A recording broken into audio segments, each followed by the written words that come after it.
Hello everyone, welcome back to my channel. और आज की इस वीडियो में हम डिस्कस करेंगे सीजीएल 2024 की स्ट्रैटेजी, क्योंकि सीजीएल 2024 को क्रैक करने के लिए हमारे पास काफ़ी अच्छा टाइम ड्यूरेशन है। अगर अभी से हम अपनी स्ट्रैटेजी बनाते हैं तो डेफिनेटली हम फर्स्ट अटेम्प्ट में ही सीजीएल 2024 को क्रैक कर सकते हैं। सीजीएल 2024 में बहुत लोगों को लग रहा है कि बहुत ज़्यादा टाइम है, लेकिन टाइम बिल्कुल भी नहीं है। टाइम कब खत्म हो जाता है पता भी नहीं चलता, तो हमें अभी से ही अपने तैयारी में लग जाना है। तो चलिए बिना किसी देरी के वीडियो को स्टार्ट करते हैं। तो पैटर्न हम सब जानते हैं कि टीयर 1 में 4 सब्जेक्ट पूछे जाते हैं, इंग्लिश, मैथ्स, रीजनिंग, जीएस। और सभी सब्जेक्ट में 25 क्वेश्चंस होते हैं जो कि 50 मार्क्स के होते हैं।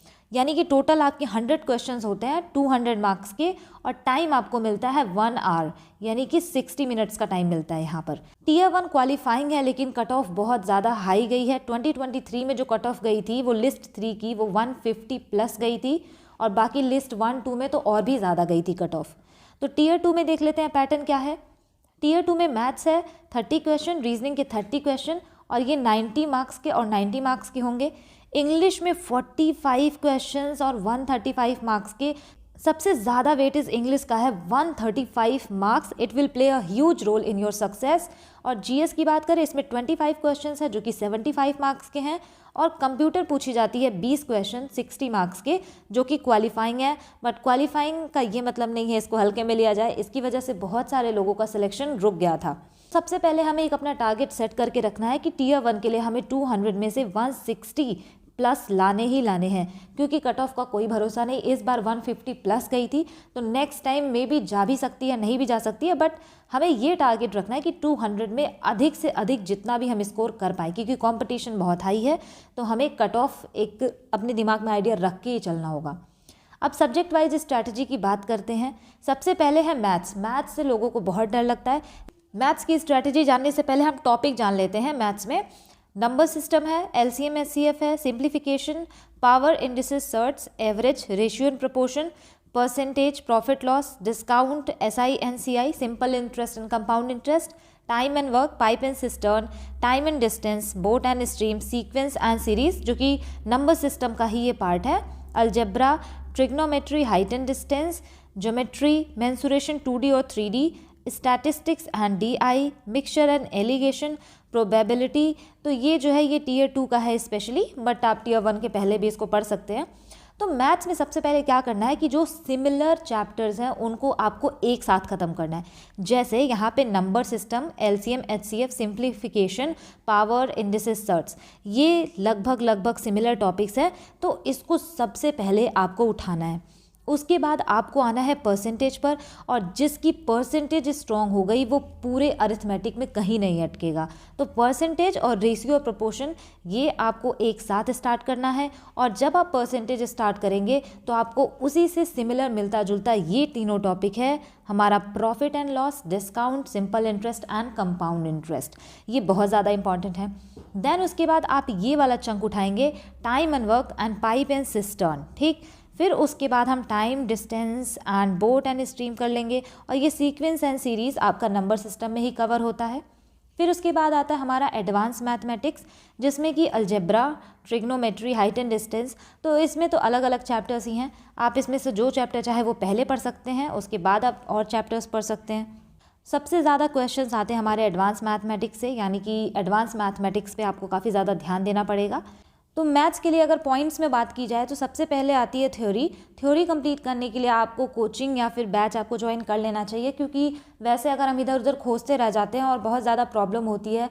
बैच का फ़ायदा ये होता है कि आपको शीट्स मिल जाती हैं, तो आपको क्वेश्चंस के केवल उन्हीं क्वेश्चंस के सोल्यूशन आपको नोट करने होते हैं जो टफ लगते हैं, बाकी क्वेश्चंस भी आपको लिखना नहीं होता, तो वो थोड़ा सा इजी हो जाता है। हाँ, लेकिन अगर आप अफोर्ड नहीं कर सकते तो आप फ्री बैचेस भी पढ़ सकते हैं, बट आपको उनका नोट्स काफ़ी ज़्यादा बनाना पड़ेगा, और थोड़ा सा उसमें टाइम टेकिंग है, बट सही है वो भी। और अभी अभिनय सर ने अपना फ्री में लॉन्च किया है मैथ्स का बैच अपने चैनल पर, तो वहाँ पर वो फ्री में पढ़ा भी रहे हैं, और टेलीग्राम पे वो सारे नोट्स भी दे रहे हैं, तो आप वहाँ से भी कर सकते हैं फ्री में, अभी अगर ज्वाइन करना चाहे तो। मैथ्स में ये आपको बहुत ज़्यादा इंपॉर्टेंट है कि जिस दिन आप जो भी टॉपिक पढ़े उसका उसी दिन प्रैक्टिस भी करें। मतलब जैसे आप परसेंटेज पढ़ रहे हैं तो सर ने जिस जिस टाइप के क्वेश्चन पढ़ाए हैं, तो आप प्रीवियस ईयर बुक से उस टाइप के क्वेश्चंस आसान आसान आप पढ़ के देख लीजिए कि आज मैंने ये वाला पढ़ा था तो मुझसे ये वाले क्वेश्चन हो जा रहे हैं, तो आप वहाँ से खोज के उस तरीके के क्वेश्चन को करिए। अगर कोई क्वेश्चन नहीं बन रहा है तो आपको टेंशन नहीं लेना है, क्योंकि जब धीरे धीरे टॉपिक खत्म होता जाएगा, जब क्लासेस खत्म होंगी तो सारे प्रैक्टिस वो क्लास में आपको करवाए जाएंगे। तो सेम डे प्रैक्टिस आपको करना है, ये इंपॉर्टेंट है। ऐसा हो जाता है कि हम टॉपिक पढ़ लेते हैं लेकिन बाद में हम रिवाइज नहीं करते तो हमको वो टॉपिक भूलता जाता है, ऐसा लगता है हमने पढ़ा ही नहीं है। तो वो इसी वजह से होता है कि आप सेम डे प्रैक्टिस नहीं करते। अगर आप सेम डे प्रैक्टिस करते रहेंगे तो वो आपको कभी भूलेगा ही नहीं।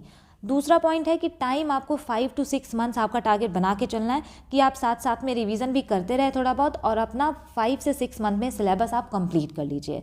नंबर 3 है यहाँ पे अगर बुक की बात करें तो बुक आपको केवल 4 इयर्स का जो TCS पैटर्न के क्वेश्चन है आपको उसी का फॉलो करना है। केवल 4 इयर्स के TCS पैटर्न के क्वेश्चन लगाना भी काफ़ी सही है। 4th आता है हमारा कैलकुलेशन। ये बहुत ज़्यादा इंपॉर्टेंट है, डेली बेसिस पे आपको कैलकुलेशन करना है। उसके लिए सबसे पहले आपको 1 to 50 तक स्क्वायर याद करने होंगे, 1 से 30 तक का क्यूब, 1 से 30 तक का टेबल। आजकल पेपर बहुत ज़्यादा कैलकुलेटिव हो रहा है तो क्वेश्चन आते हुए भी कैलकुलेशन की वजह से पेपर छूट जा रहा है। तो ये आपको कैलकुलेशन पार्ट आपको अपना काफ़ी स्ट्रॉन्ग करना पड़ेगा, और ये सब एक दिन में नहीं होगा, ये सब ग्रेजुअल प्रोसेस है। धीरे धीरे आप करते जाएंगे, इंप्रूवमेंट होती जाएगी। पैनिक नहीं करना है, पहले आपको स्टार्ट करना है चीज़ें। नेक्स्ट आते हैं हम इंग्लिश पे। तो सबसे पहले मैंने यहाँ पे टॉपिक्स लिखे हैं। इंग्लिश में कॉमन एरर्स है, सेंटेंस इंप्रूवमेंट, एक्टिव पैसिव यानी कि voice, direct and indirect speech, fill in the blanks, synonyms, antonyms, one word substitution, idioms and phrases, spelling correction, sentence rearrangement, cloze test, reading comprehension. तो यहाँ पे मैंने number of questions लिखे हैं tier 1 के, जो एवरेज क्वेश्चन पूछे जाते हैं, और टियर 2 में एवरेज क्वेश्चन कितने पूछे जाते हैं वो यहाँ पे मैंने लिखे हैं। तो यहाँ पर अगर हम बात करें sentence rearrangement, cloze test, reading comprehension, mains में इससे टोटल 22 क्वेश्चन आते हैं, यानी कि बहुत ज़्यादा इंपॉर्टेंट है ये। तो इन सब चीज़ों के लिए आपको एक हैबिट बनानी होगी डेली कुछ ना कुछ रीड करने की। बिलीव मी, ये बहुत ज़्यादा आपको हेल्प करेगा कि आप डेली कुछ ना कुछ पढ़ें, और आप वो टॉपिक पढ़ सकते हैं जिसमें आपका इंटरेस्ट हो, चाहे वो स्पोर्ट्स हो, चाहे नॉवेल्स हो, चाहे कोई भी सेल्फ हेल्प बुक्स हो, आप कुछ भी पढ़ सकते हैं। कोई ज़रूरी नहीं है आप पहले दिन से न्यूज़पेपर उठा के पढ़े, आपको जो अच्छा लगता है आप वो पढ़ सकते हैं इंग्लिश में, लेकिन पढ़ना आपको ज़रूरी है 30 मिनट्स डेली। अगर आप चाहें तो 6th, 7th, 8th क्लास की NCERT पढ़ सकते हैं, उससे आपकी बहुत सारे सब्जेक्ट्स भी तैयार हो जाएंगे। और NCERT बहुत सिंपल लैंग्वेज में लिखी होती है, ये मेरा पर्सनल एक्सपीरियंस है इसलिए मैं बता रही हूँ कि 30 मिनट्स आप डेली रीड करिए। आपको कोई ज़रूरत नहीं है कि आप न्यूज़पेपर उठा के एडिटोरियल पढ़ें, क्योंकि एडिटोरियल पहले दिन कोई पढ़ेगा तो वो बहुत डिमोटिवेटेड हो जाएगा, क्योंकि पहले दिन कुछ समझ में नहीं आएगा अगर आपका बैकग्राउंड इंग्लिश का नहीं है तो। इन NCERT इसकी बुक काफ़ी सिंपल होती हैं, और कोई भी आप मोटिवेशनल बुक मंगा के पढ़ सकते हैं, वो भी काफ़ी सिंपल होती है, या फिर आप गूगल पे ही अपने इंटरेस्ट का कोई आर्टिकल पढ़ सकते हैं। तो पढ़ना is very very important. Daily आपको 3 घंटे देने हैं इंग्लिश को, डेली 1 घंटे आपको देने हैं वो कैब को, जिसमें आप स्टार्ट करिएगा। सबसे सिंपल होता है हमारा idioms and phrases and one word substitution, तो आप वहाँ से स्टार्ट करिए। फिर धीरे धीरे आपको इंक्लूड करना है एंटो और साइनो, यानी कि वो कैब आपको डेली 1 आवर करना ही करना है। और ग्रामर में आपको स्टार्टिंग में देना है 1.5 आवर, क्योंकि इसमें आपको अपना सारा थ्योरी पढ़ना होगा, फिर उसके बाद आप प्रैक्टिस भी करेंगे। तो 1 घंटे में आप कोई भी कॉन्सेप्ट पढ़िए, और आधे घंटे में उस बुक में जो भी प्रैक्टिस एक्सरसाइज दिए उसको आपको करना है। तो आपको 3 घंटे डेली देने ही देने हैं। बुक की बात करें तो ग्रामर के लिए मेरे हिसाब से the best book Neetu ma'am की वॉल्यूम 1। इनके मैंने वीडियोस तो नहीं देखे कभी, लेकिन ये इनकी फर्स्ट वाली जो बुक है वॉल्यूम 1 ग्रामर के लिए, वो बहुत ज़्यादा अच्छी है। और वो कैब के लिए मैं सजेस्ट करूँगी आपको नियॉन क्लासेस की, मनीषा मैम की क्लासेस, या फिर उनकी बुक। ये जो अप्रोच बताती है ना क्वेश्चन को सॉल्व करने का, या फिर रूट वर्ड से चीज़ों को याद रखने का, कहानी के थ्रू इडियम्स एंड फ्रेजेस याद करने का, स्पॉटिंग एरर को सॉल्व करने का, या कोई भी चीज़ हो। वैसे मैं और भी टीचर्स का देखती रहती हूँ, लेकिन अगर मैं बात करूँ तो वो कैब और एग्ज़ाम में अप्रोच कैसे लगानी है क्वेश्चन सॉल्व करने की, ये बहुत बेस्ट पढ़ाती हैं। तो वो कैब के लिए मैं इनको रिकमेंड करूँगी। प्रीवियस ईयर क्वेश्चंस प्रैक्टिस आपको करना है किरण के PYQ से, और अगेन इसमें आपको 4 इयर्स के लेने हैं TCS पैटर्न के। पहले आपको स्टार्ट करना है वो कैब से, प्रीवियस ईयर वो कैब, क्योंकि वो कैब काफ़ी ज़्यादा रिपीटेड होती है। तो वो कैब हो गया, इडियम्स एंड फ्रेजेस हो गया, one word substitution, spelling and fill in the blanks, ये काफ़ी ज़्यादा ईजी होते हैं। 1-2 बार आप देखते जाएंगे ना फिल इन द ब्लैंक्स या फिर इडियम्स एंड फ्रेजेस, तो वो याद होती जाती हैं। तो सबसे पहले आपको वहीं से स्टार्ट करना है। फिर आप आएंगे एरर डिटेक्शन में। जब एरर डिटेक्शन आप स्टार्ट करेंगे तो एक दिन में आप 20 क्वेश्चंस का टारगेट लेके चलिएगा। 20 क्वेश्चन करने के बाद उसको एनालाइज करिए कि मेरी गलती कहाँ पे हो रही है और इस टाइप के क्वेश्चन दोबारा आएंगे तो मुझसे गलती ना हो। ऐसा अगर आप करेंगे तो काफ़ी ज़्यादा वो बेनिफिशियल होगा। तो ये थी इंग्लिश की स्ट्रैटेजी। अब बात करते हैं रीजनिंग की। तो रीजनिंग में सबसे पहले है टॉपिक्स हैं analogy and similarity, blood relationship, symbols and notations, classification, series, coding decoding बहुत ज़्यादा इंपॉर्टेंट, वर्ड फॉर्मेशन है, syllogism and statements, ranking arrangement. उसके बाद आता है हमारा मिसिंग नंबर, ये बहुत ज़्यादा इंपॉर्टेंट है।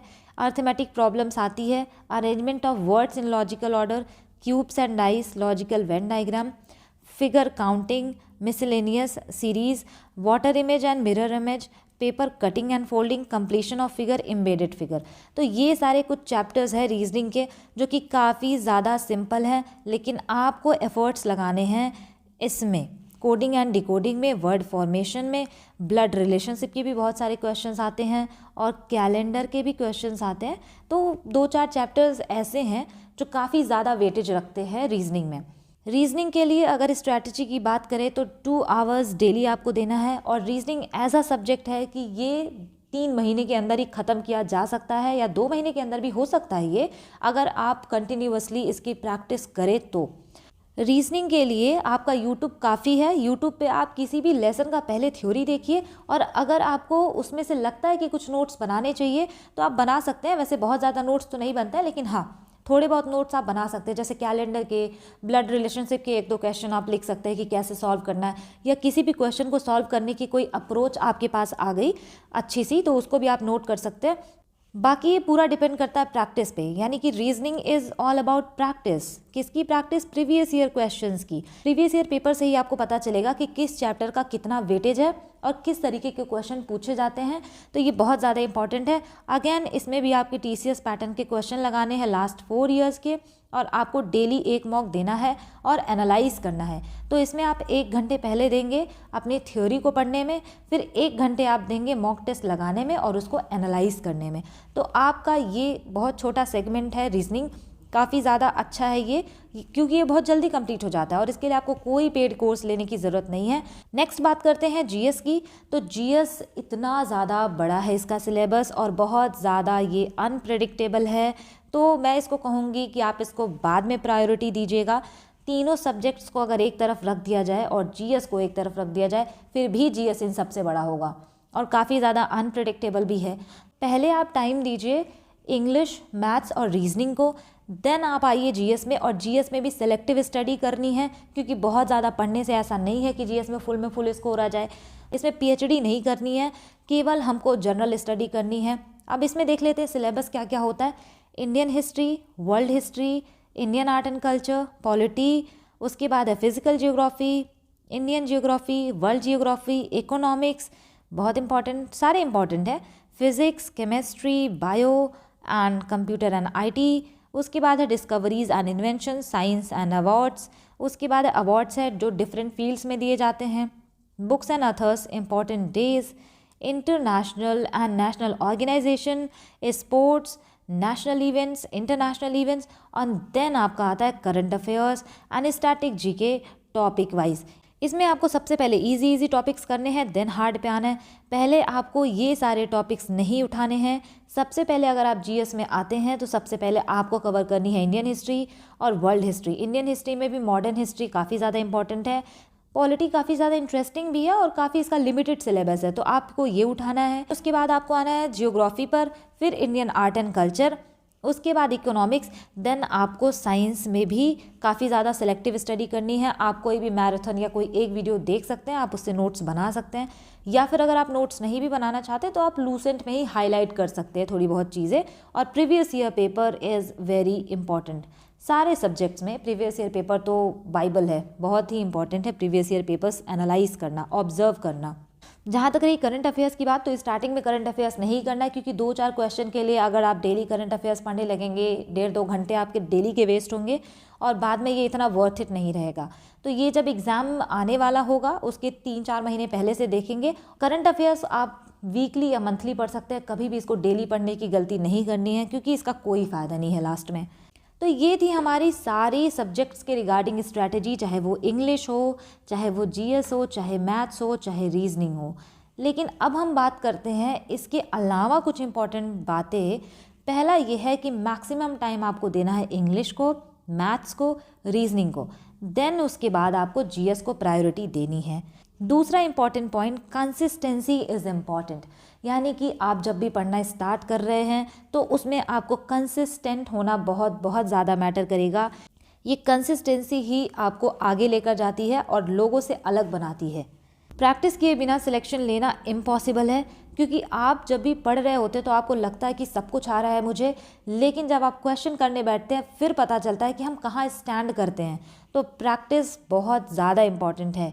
मॉक देने का बहुत बड़ा फ़ायदा ये होता है ना कि आप किस क्वेश्चन को कितने टाइम में कर रहे हैं, और फिर उसके बाद आपकी रैंक क्या आ रही है, और किस क्वेश्चन में आप ज़्यादा टाइम ले रहे हैं। तो वो सारी चीज़ें ना मॉक में आप एनालाइज कर सकते हैं। अगर आपको लाइफ में आगे जाना है तो ये बहुत इम्पॉर्टेंट है कि आप अपने वीक एरियाज़ पर काम करें, यानी कि जब भी आप मॉक लगा रहे हो या प्रैक्टिस कर रहे हो तो जो भी गलतियां हो रही हैं क्यों हुई आपको उसे लिखना है। अगर आप वाकई में फर्स्ट अटेम्प्ट में सिलेक्शन लेना चाहते हैं तो अपने आप से वादा करिए कि मैं अपना 100% दूंगा, और फिर रिज़ल्ट कुछ भी हो, क्योंकि लाइफ तो अनप्रिडिक्टेबल है। बाद में क्या होगा क्या नहीं उसका हम नहीं बता सकते, लेकिन हम इतना एफर्ट तो कर सकते हैं कि रिज़ल्ट कुछ भी हो, हमें अपने आप पे ये विश्वास होना चाहिए कि हाँ मैंने अपना 100% दिया। उसके बाद रिज़ल्ट पॉजिटिव हो या नेगेटिव हो वो बाद में देखा जाएगा, लेकिन पहले तो हमें अपना बेस्ट देना है। जितना हम कर सकते हैं उतना हमें देना ही देना है। तो ये था सीजीएल 2024 को लेके स्ट्रैटेजी, और एक ही वीडियो में सारे सब्जेक्ट को डिटेल में बता पाना मुश्किल था, इसलिए मैंने ब्रीफ में बताने की कोशिश की है। और अगर आपको अलग अलग चाहिए सब्जेक्ट वाइज स्ट्रैटेजी तो आप वो भी कमेंट कर सकते हैं। फ्यूचर में मैं और सारे वीडियोस भी अपलोड करूंगी जिसमें कि हम बात करेंगे कि कौन कौन से मिस्टेक्स हमें अवॉइड करने चाहिए, मॉक को कैसे एनालाइज करना है, क्योंकि मॉक को ना एनालाइज करना इज़ वेरी वेरी इंपॉर्टेंट। कि मॉक आप दे रहे हैं तो उसको एनालाइज करने आना चाहिए। और फ्यूचर में इस चैनल पर बहुत सारी वीडियोस आएंगी, तो चैनल को सब्सक्राइब ज़रूर कर लीजिएगा। इस चैनल पर जीएस से रिलेटेड वीडियोस आएंगी, क्योंकि बहुत बार होता है ना कि हम समझ नहीं पाते कि क्या पढ़ना है क्या छोड़ना है। तो जीएस में हम सेलेक्टिव स्टडी करेंगे। इस पे जितने भी स्टैटिक जीके के टॉपिक होंगे या फिर हिस्ट्री के टॉपिक होंगे, यानी मॉडर्न हिस्ट्री से जो भी रिपीटेड हमारे टॉपिक्स हैं जीके में, उसका मैं कोशिश करूँगी कि इस पे छोटे छोटे वीडियोज़ आएँ जो कि आपका ज़्यादा टाइम भी ना ले और आपको सारी चीज़ें रिवाइज़ हो जाएँ। आई होप आपके लिए वीडियो हेल्पफुल रही होगी, और अगर आपको वीडियो अच्छी लगी हो तो इस वीडियो को शेयर ज़रूर कीजिएगा और लाइक भी कीजिएगा। Thank you for watching.